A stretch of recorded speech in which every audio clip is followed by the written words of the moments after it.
Okay ဒီနေ့မှာခေတ်က zodiac sign 12ခုစာအတွက် mini reading လေးလုပ်ပေးသွားမှာဖြစ်ပါတယ်ဆိုတော့ဒီ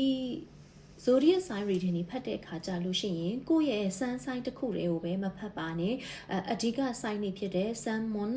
rising venus အကုန်လုံးကိုဖတ်စေချင်တယ်ပေါ့နော်ဆိုတော့တော်တော်များများကတခါတလေကြလို့ရှိရင်sun sign ထက်ကိုယ့်ရဲ့ moon နေပါတွေကပို့ပြီးတော့မှ energy ကိုက်နေတာတွေ rising တွေကပို့ပြီးတော့မှကိုယ်နဲ့ကံကြမ္မာကိုက်ညီနေတာမျိုးတွေကြုံရတတ်ပါတယ်ကိုယ့်ရဲ့ moon rising venus ကဘာဆိုင်လဲမသိဘူးဆိုလို့ရှိရင်needle birth chart reading လဲလာပြီးတော့မှလုပ်လို့ရတယ်ပေါ့နော်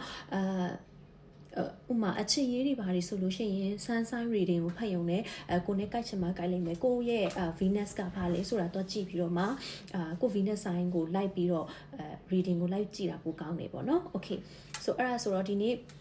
ရာသီကွင်း12ခုရဲ့တပတ်စာကံကြမ္မာ hostel လေးကိုဖတ်ပေးသွားမယ်ဒီ reading က timeless ဖြစ်တယ်အဲ့ဒီအတွက်ကြောင့်မို့လို့ဒီ reading ကို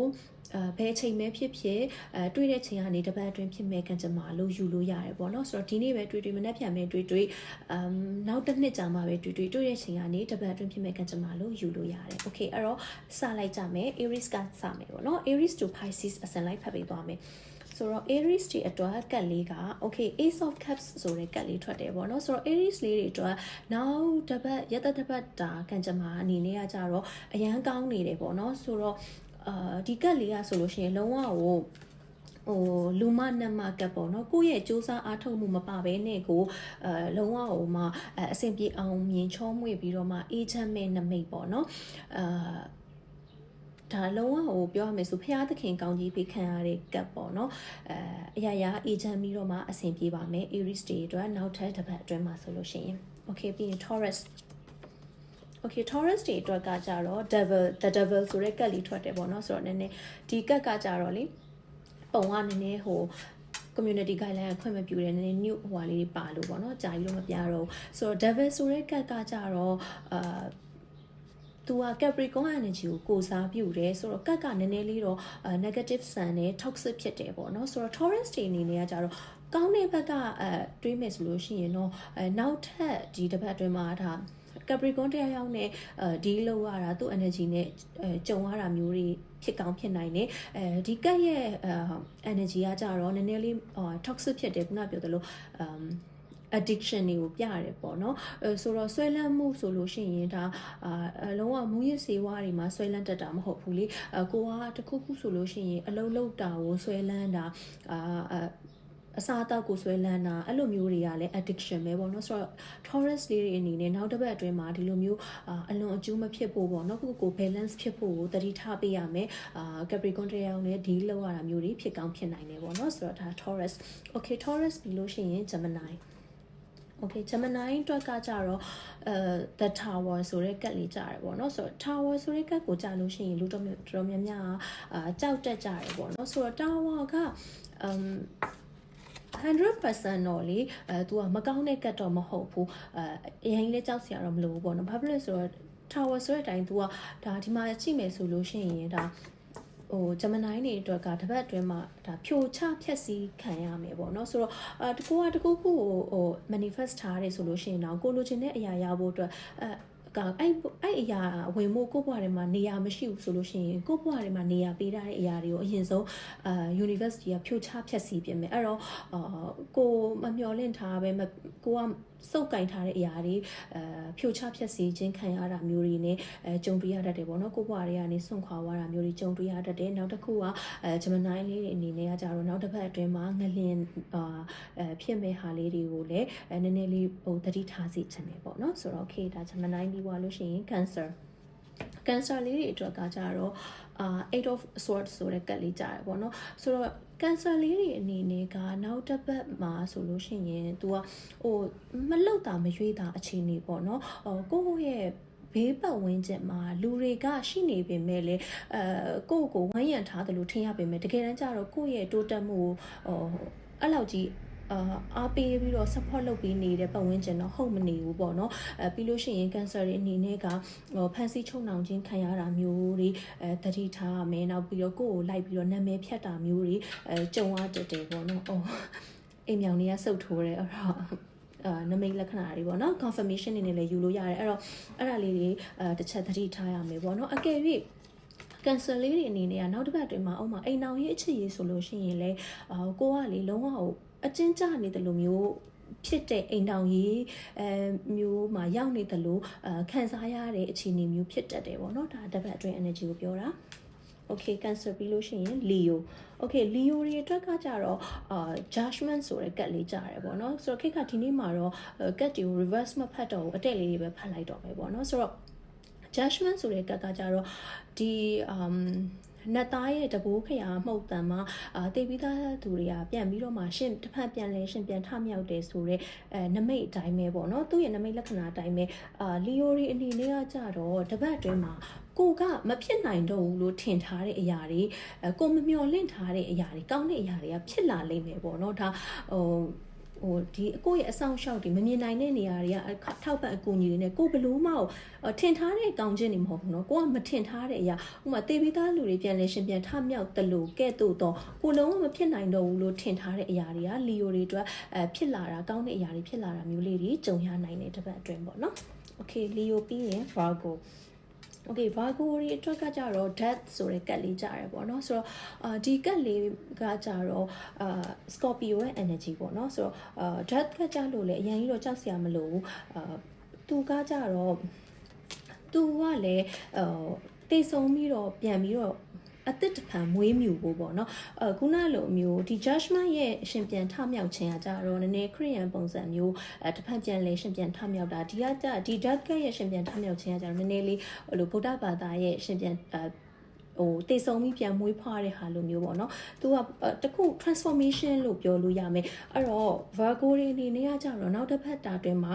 transformation လုပ်ကိုလုပ်ရတဲ့အခြေအနေမျိုးတွေကြုံရမယ်ကိုယ့်အတွက်မဆိုင်တော့တဲ့အရာတွေကအကုန်လုံးအပြီးပိုင်ဆွန့်ခွာပြီးတော့မှမျက်နှာစာအသစ်ဖွင့်ရမယ်အချိန်ကာလဖြစ်နေလိမ့်မယ် okay Virgo ပြီးရင် Libra တွေအတွက်ကကြတော့ Six of Pentacles ဆိုတဲ့ကတ်လေးကြားရပေါ့နော်ဆိုတော့ဒီကတ်လေးကလည်းတကယ်တမ်းကျတော့ Libra ရဲ့ energy နဲ့တော်တော်လေးတော့ကိုက်တယ်ပေါ့နော်Six of Pentacles ကလေသူက Libra လေးတွေကနောက်တစ်ပတ်အတွင်းမှာဝင်ငွေထွက်ငွေမျှနေလိမ့်မယ်ပြီးတော့သူကလေငွေကြေးအဖြစ်လဲကိုကဝင်ငွေထွက်ငွေတွေဝင်လာပြီးတော့အလှူတန်းတွေလောက်တာသူများတွေကိုပေးကမ်းတာမျိုးလေးတွေပေါ့နော် Libra တွေကနောက်တစ်ပတ်အတွင်းမှာလောက်တာမျိုးတွေဖြစ်ကောင်းဖြစ်နိုင်တယ်နောက်ပြီးလို့ရှိရင်လက်ဆောင်ပစ္စည်းလေးတွေလည်းရတတ်တယ်ပေါ့နော် Libra တွေအတွက်က okay Libra ပြီးရင် Scorpio လေးတွေအတွက်ကကြတော့ The World ဆိုတဲ့ကတ်လေးကြားတယ်ဆိုတော့ The World ကတ်ကကြတော့ Scorpio လေးတွေအနေနဲ့ခရီးသွားလာရတာမျိုးတွေ